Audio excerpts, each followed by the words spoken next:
안녕하세요. 저는 올해 50대 중반이 된 여자입니다. 지금은 하루하루를 저의 소중한 아들과 함께 열심히 살아가고 있어요. 과거의 기억은 전부 접어두고 현재만 바라보면서 지내고 있습니다. 역시 최고의 복수는 제가 잘 사는 것 같아요. 그것만큼 완벽한 복수는 없는 것 같습니다. 그래야 제 마음이 편안하고 과거의 아픔을 조금이나마 떨쳐낼 수 있는 것 같네요. 저의 이야기를 하기 위해서는 전 남편과 부부였던 시절로 거슬러 올라가야 합니다. 저는 전 남편과 오랜 연애 끝에 결혼에 성공했어요. 5년이 넘는 시간 동안 연애를 하면서 설렘은 없어지긴 했지만 그래도 오래 만났고 잘 맞으니까 결혼한 것 같습니다. 시기도 결혼 정년기였기 때문에 그제서야 새로운 사람을 만나기도 벅찼어요. 사랑이 조금 부족하긴 했지만 그래도 최고의 친구라고 생각했기에 결혼했습니다. 결혼하고 얼마 지나지 않아 아이가 생겼고 저희는 신혼생활도 없었기에 임신이 기뻤어요. 다른 부부들은 신혼생활을 조금 즐기고 아이를 갖는다던데 저희는 신혼 때의 달달함은 없었습니다. 남편도 나름 가정적인 남편이었고 임신한 저를 잘 맞춰주어서 별로인 남편도 아니었는데 그렇다고 완벽한 남편감도 아니었습니다. 딱 평범하고 그저 그런 남편이었죠. 아이를 낳고 나면 조금 더 애틋해질 줄 알았습니다. 그런데 그건 저만의 착각이더라고요. 둘 다 다른 환경에서 자라와서 그런지 육아에 대한 가치관이 맞지 않았습니다. 그래서 많이 다투고 아이를 키우면서 사이가 조금 틀어진 것 같아요. 저는 집에서 24시간 내내 육아를 해야 했고 남편은 밖에서 야근까지 하며 돈을 벌어왔죠. 그런데 애초부터 사랑이 조금 부족했던 탓일까요? 아이를 낳으면 집에 일찍 들어와서 마누라 낮 동안 고생 많았다고 토닥토닥 해주지도 못할 망정 아이를 낳기 전보다 더 집에 안 들어오고 대화도 없었습니다. 매일 회식에 야근까지 하니까 아이와 같이 있지도 않았고 주말에 같이 나가자고 하면 약속 있다고 맨날 밖에 나가는 게 아니겠어요? 제가 속상하다고 몇 번이나 말을 했지만 남편은 육아는 원래 여자가 하는 거 아니야? 라고 말을 하며 자신은 밖에서 돈만 벌어오면 할 일 끝이라고 하더라고요. 그런 가치관 때문에 부딪힌 적이 한두 번이 아닙니다. 저도 결국 포기를 했고 집에서 아들만 바라보며 육아에 몰두했죠. 그런데 얼마 전 제가 아주 충격적인 것을 보게 되었습니다. 오랜만에 아들을 일찍 재우고 남편과 같이 한 침대에 누워 있었어요. 그런데 남편이 계속해서 휴대폰만 보고 있었고 제가 묻는 말에 건성으로 대답하는 겁니다. 뭘 그렇게 열심히 보고 있나 싶어서 잠깐 봤는데 누구와 대화를 하고 있더라고요. 그런데 어플이 생긴 모양이 카톡과는 달랐고 이상하게 생긴 대화 앱이었습니다. 저는 남편 몰래 눈알만 돌려서 대화 내용을 봤는데 그 어플은 데이트 어플이더라고요. 모르는 여자와 대화를 하면서 히히덕거리는 어플이었습니다. 서로 익명으로 대화를 하는데 대화 수위가 굉장히 높더라고요. 저는 처음으로 남편의 그런 사생활을 보았는데 너무 놀라서 말문이 턱 막혔습니다. 남편은 웃으면서 계속 답장을 하고 있었고 아마 제가 몰래 보는지 몰랐던 것 같아요. 그리고 저는 자는 척을 하면서 언제까지 대화를 하나 지켜보고 있었죠. 제가 자는 척을 한 지 얼마 지나지 않아 남편은 갑자기 방을 나가서 거실에 가더니 전화를 하더라고요. 그런데 그 전화 상대를 들어보니 아까 대화를 하고 있던 그 여자 같았습니다. 둘은 대화로도 모자라 전화까지 하며 하하호호 거리더라고요. 남편의 그런 모습을 막상 직접 보니까 몸이 돌처럼 굳으면서 어떻게 대처를 해야 할지 모르겠더군요.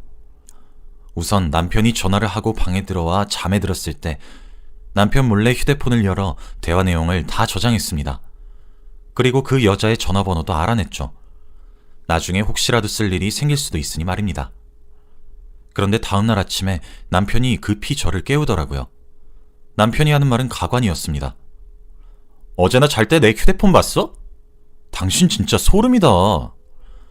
제가 너무 급해서 어제 방문 기록을 제대로 지우지 못했더라고요. 그러면서 저한테 왜 자신의 휴대폰을 마음대로 보냐고 하는데 정말 황당했습니다. 그리고 저는 왜? 당신은 다른 여자랑 이상한 대화도 하고 전화도 하는데 그게 더 소름 돋는 거 아니야? 라고 했죠. 남편은 그게 왜? 내가 무슨 바람을 피웠냐? 그 사람 얼굴도 모르고 어디 사는지 아무것도 몰라. 너무 심심해서 전화랑 대화만 하는데 그게 문제야? 그러면 너도 다른 남자랑 하던가 라고 하며 적반하장이었죠.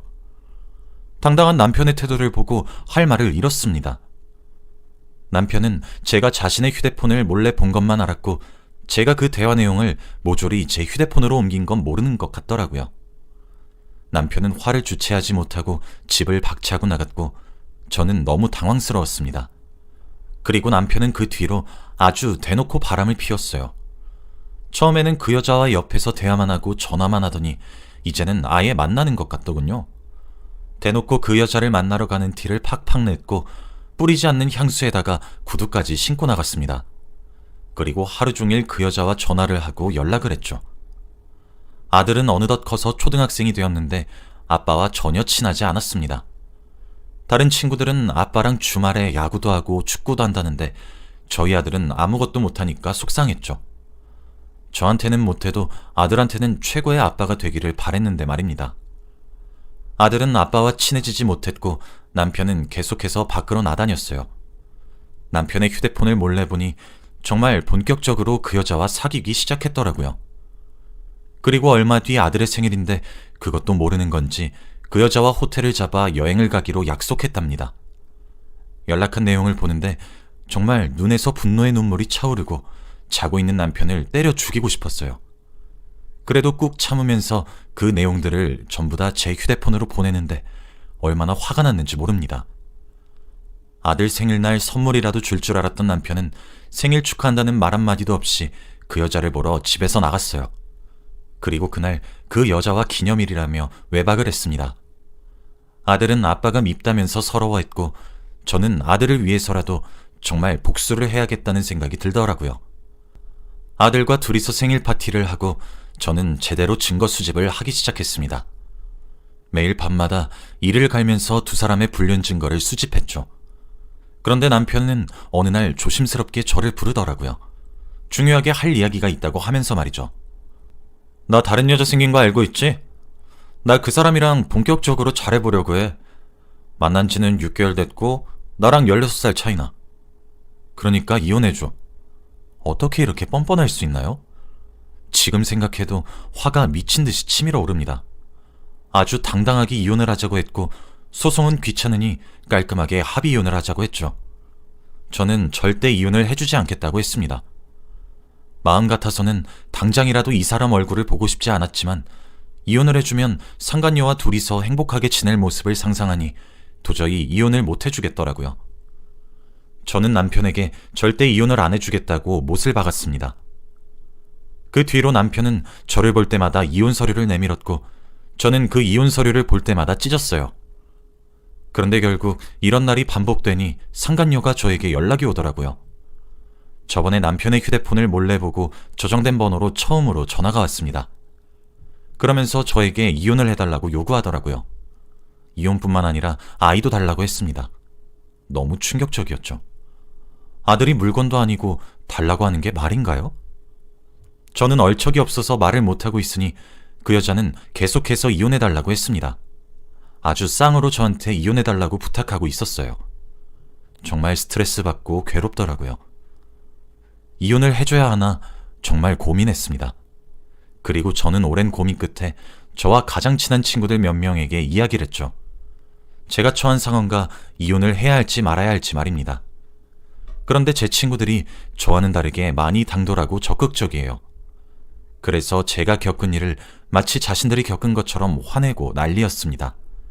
그러면서 저에게 복수를 하자고 하더라고요.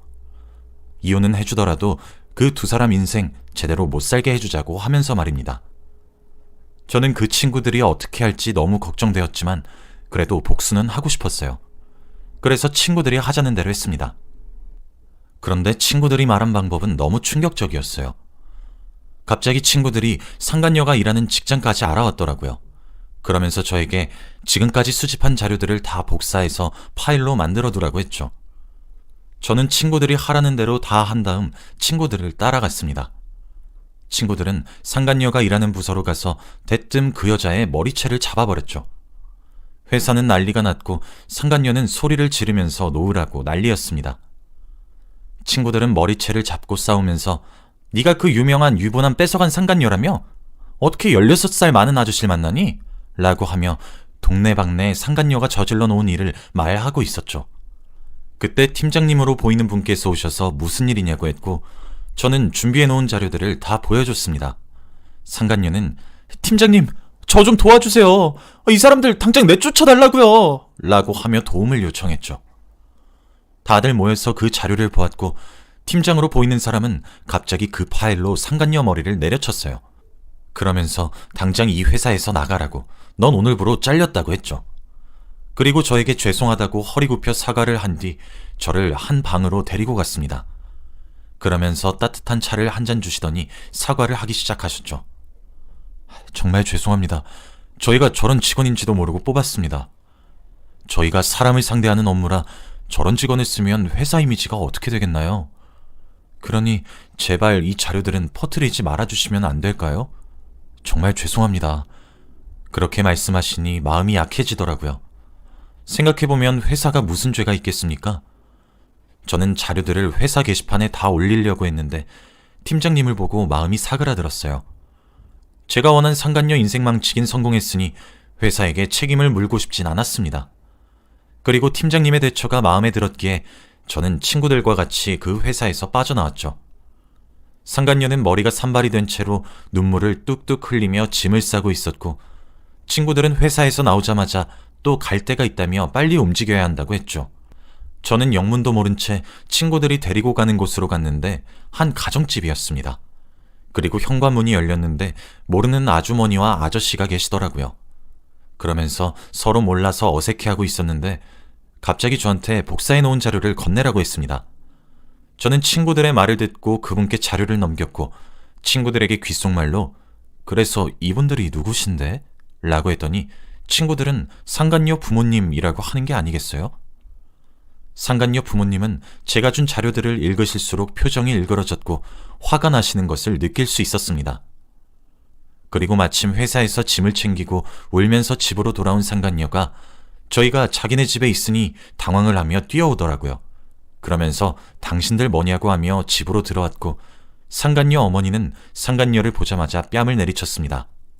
그리고 상간녀를 잡으면서 내가 너를 어떻게 키웠는데 유부남 아저씨랑 바람을 피우냐고 당장 나가라고 하며 동네가 난리 났고 저희가 현관문을 열고 있으니 동네 사람들이 지나가면서 구경을 다 했습니다.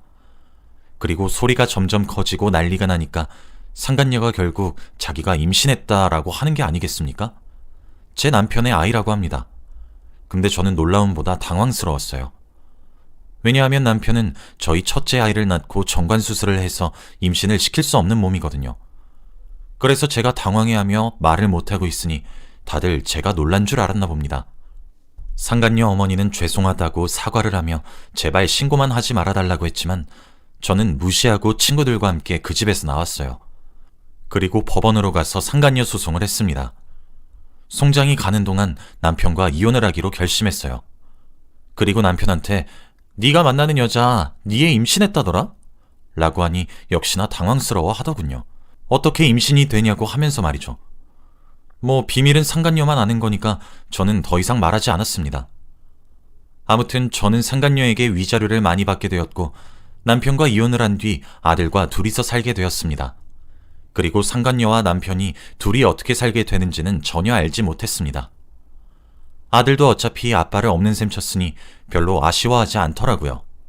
아무튼 그렇게 아들이 중학생이 되고 고등학생이 될 때까지 전 남편과 연락 한번 하지 않았고 만난 적도 없습니다. 그런데 이제 나이가 50이 넘어가니까 몇 년 만에 전 남편한테 연락이 오더라고요.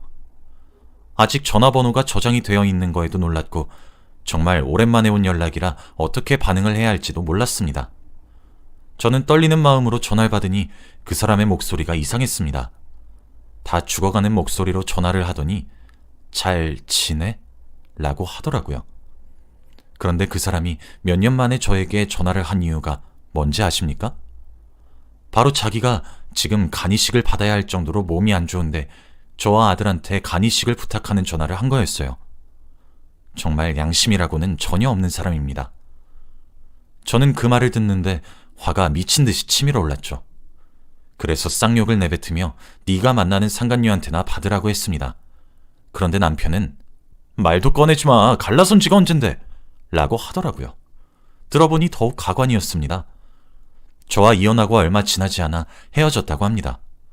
그리고 얼마 지나지 않아 집에서 정해준 남자와 상간녀가 결혼을 했는데 낳은 아이가 남편의 아이도 아니고 결혼한 남자의 아이도 아닌 아예 모르는 제3자의 아이였다고 하더군요. 그래서 아이의 아빠가 누군지도 모른대요. 결국 집에서 정해준 남자와 이혼을 하고 아이를 혼자 키운다고 합니다. 집에서도 버린 자식이래요. 그러면서 저에게 다시 간이식 이야기를 꺼내며 불쌍한 척을 하기 시작했죠. 의리로라도 옆에 있어주면 안 되겠냐고 하더라고요. 간이식이 힘들면 간병이라도 해달라고 했습니다. 저는 미친 듯이 화를 냈어요. 내가 너 죽기를 평생 기도할 거라고 하면서 말이죠. 그냥 빨리 죽으라고 했습니다. 그런데 전 남편은 나를 버리면 너도 후회할 거고 아들한테 평생 손가락질 받을 거다. 어떤 아들이 자기 아빠 죽게 내버려둔 엄마를 좋아하겠냐? 너 없어도 내가 아들 찾아가서 간이식 해달라고 할 거야. 라고 하며 전화를 뚝 끊더라고요. 설마 아들이 아빠한테 간이식을 해줄까 싶었지만 내심 아들이 흔들릴까봐 겁나긴 했습니다. 그런데 저와 이혼을 하고 나서도 행복하게 살지 않았다는 말을 들으니 조금 고소하더라고요. 둘이서 살림 차리고 행복할 줄 알았는데 계획대로 되지 않아서 너무 좋았습니다. 그리고 얼마 뒤에 저희 집에 편지가 왔어요. 그런데 보낸 곳이 교도소였습니다. 혹시나 잘못 온 건가 싶어서 반송을 하려고 했는데 보낸 사람의 이름을 보니 상간녀였어요. 몇 년 만에 본 이름 석자였습니다. 순간 가슴이 철렁거리더라고요. 그리고 저는 조심스럽게 편지 봉투를 열어 읽어보았습니다. 그런데 내용은 정말 놀라웠어요. 저에게 몇 년 만에 사과를 하는 내용이었거든요. 대충 말을 요약해보면 자기가 죄를 지어서 지금 교도소에서 벌을 받는 것 같다고 했습니다. 옛말 틀린 거 하나도 없는 것 같다며 남한테 상처를 주면 돌아온다는 말을 이제 뼈저리게 알 것 같대요. 그러면서 늦었지만 정말 죄송하다고 말을 했습니다. 그 말을 듣는데 왠지 모르게 가슴이 찡한 거 있죠. 드디어 그 사람 인생이 망가진 걸 보는데 막상 기분이 좋지만은 않았습니다. 그리고 상간녀가 감옥에 가게 된 죄목이 사기죄라고 하더라고요. 출소를 하면 아이와 같이 행복하게 살고 싶다고 말을 하는데 묘했습니다. 제가 힘들었을 때를 생각하면서 다시 마음을 다잡았고 상간녀의 말에 흔들리지 않기로 했어요. 그래도 지금 저는 아들과 함께 너무 행복한데 상간녀와 전 남편은 불행하다는 소식을 들으니까 조금 낫네요. 아들은 얼마 전에 아버지가 전화가 왔다며 간이식을 해달라고 했대요. 아들은 말도 안 되는 소리라며 무시했다고 합니다. 아들 하나는 정말 잘 키운 것 같아요. 지금 과거를 생각해보면 정말 파노라마처럼 머릿속에서 스쳐 지나갑니다. 어떻게 그 세월을 살았나 모르겠어요. 저는 이제 나이도 많이 들었고 이제 제 아들만 보고 살려고 해요. 여러분도 혹시 저 같은 경험 있으신가요? 제발 겪지 않았으면 싶습니다. 저의 이야기는 여기까지예요. 들어주셔서 감사합니다.